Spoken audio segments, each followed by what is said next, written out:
Welcome back. On to our next conversation now. See, trade facilitation is one way to help improve forex liquidity, which in turn supports the domestic currency.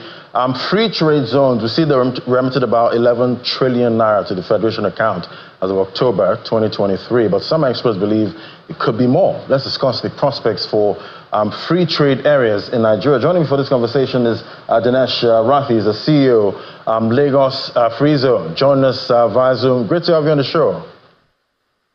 Thank you very much for having me. Fantastic, great to have you. So definitely there are a lot of prospects we see for the free trade area. Talk to me about how the free trade zone has contributed to trade facilitation in Nigeria and what can be done to improve benefits of these zones in Nigeria. So let me begin by providing a brief background to the Lagos Free Zone. So we are a 850-hectare industrial development. It's a fully functional special economic zone located 65 kilometers east of Lagos in the Ibeju-Lekki axis. And we have been in operations for almost 12 years now. And out of the total area of 850 hectares, the first phase of 300 hectares is live and operational, out of which even 50% of that land is fully leased out or reserved.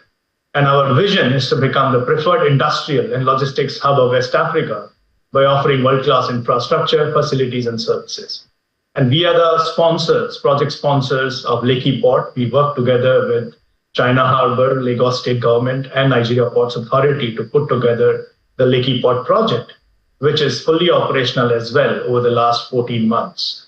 And this has added 1.2 million container capacity to our maritime industry. And we are well equipped as both the free zone and the port to handle high volume of international trade. And just a couple of facts, in the last 14 months of operations, we have been able to handle Nigeria's first transshipment vessel and also the largest vessel in Nigeria, which was a 14,000 TEU ship. And this ship plies every week to our port. In terms of what can be done to improve trade and facilitate trade in and out of Nigeria, I believe there are 3 or 4 factors which we as Lagos Free Zone and the Lekki Port combination offers, which is first is the seamless integration, because Lekki Port is situated inside our free zone. So Lekki Port is inside the Lagos Free Zone, which allows for seamless and efficient operations.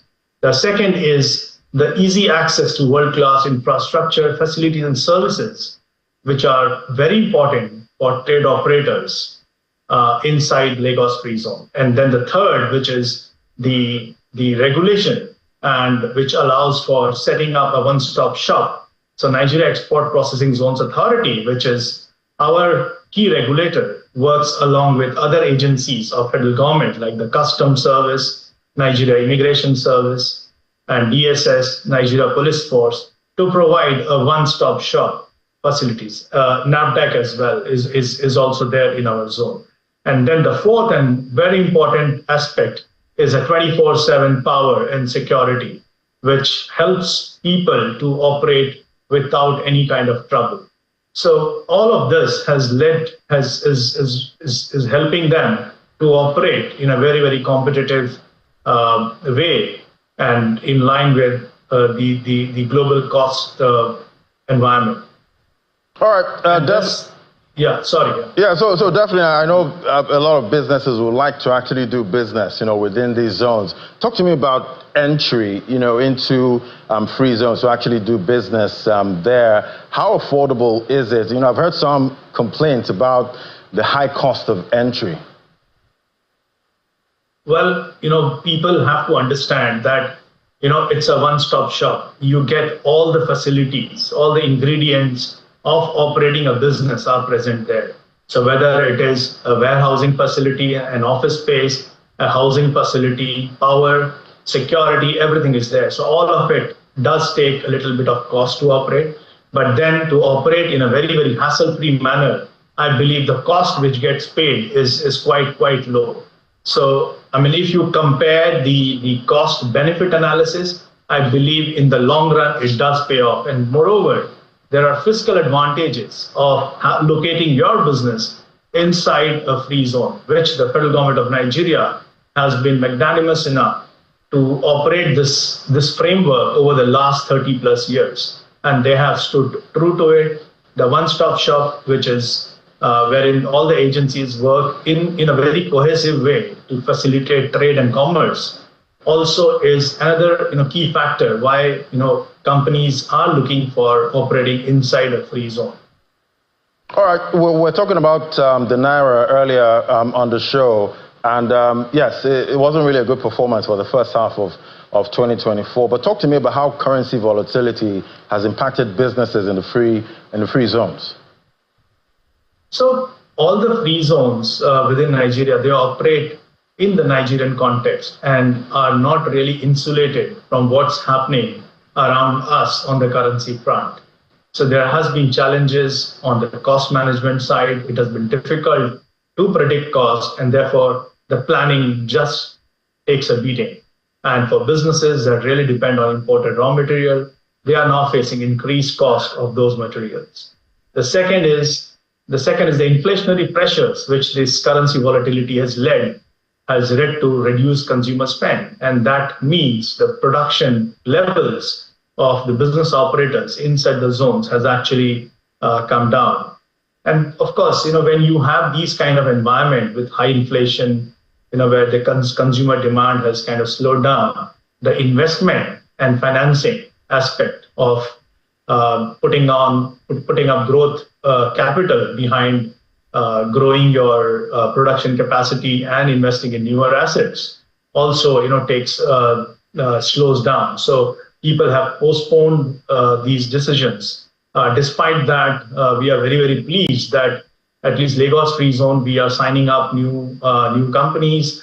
We will be soon announcing some big names who have joined Lagos Free Zone as business operators. So despite all of that, we are trying our best to kind of position Lagos Free Zone and the Lekki Port combination as a silver bullet to some of these issues.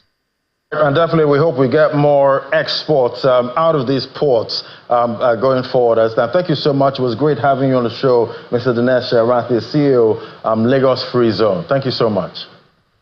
Thank you very much. Thank you. All right, let's get a quick check on the market close. That's for last week. That was the last trading week of June. And there you have it. We're back above that $100,000. $100,000. Why dollar is always in my head? 100,000 level.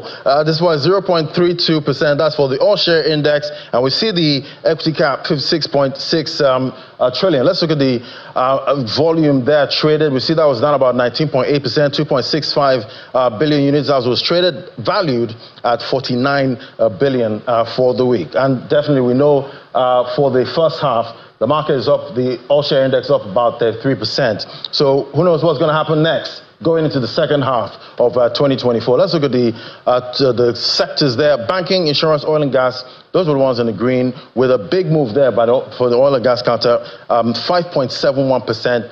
1.14%, that's for financial services, banking, insurance, big 3.33% gain for the week. So first trading day of July, first trading day of the second half, first trading day of the third quarter, that's today. We'll see how the market actually closes. We'll give you a summary of that later on. That's it from me on Business Morning. I'm Ladi Williams. I hand things over to the Sunrise Daily team.